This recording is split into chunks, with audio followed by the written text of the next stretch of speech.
Single parents, what's your best and/or worst dating story? I thought I'd hit the jackpot when I matched with Dr. Brennan on a dating app. Emergency room physician, gorgeous photos, and he actually read my profile instead of just commenting on my looks. Our first date was perfect. Dinner at an upscale bistro where he paid without making a big deal about it, and he asked thoughtful questions about my daughter Zoe. Single parenting must be exhausting, he said, swirling his wine. I have so much respect for what you do. Most people don't understand the sacrifice.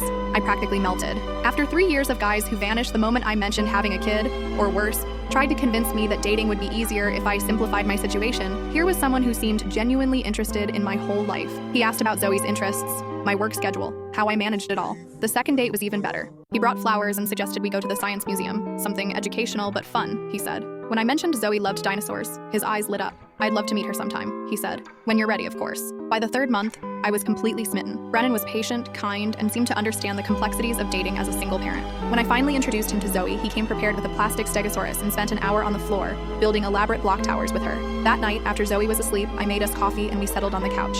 She's incredible, he said, pulling me close. You're both incredible.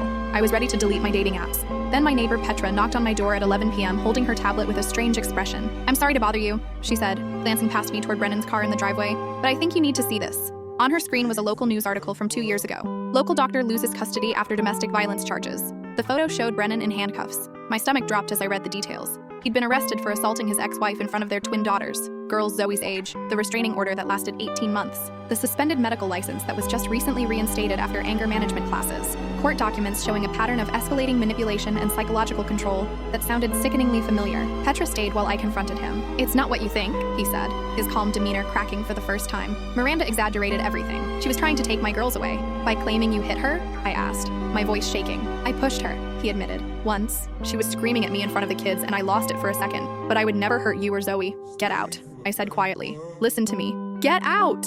As he gathered his things, he turned back with cold eyes I'd never seen before. You'll regret this, he said, his voice turning cold. Good luck finding someone else who will put up with your baggage and that bratty little kid. After he left, I held Zoe while she slept, thinking about how perfectly he'd played the role of the understanding boyfriend, how he'd studied my weaknesses and told me exactly what I wanted to hear. The flowers, the museum, the dinosaur, all calculated moves designed to earn my trust so he could access my child.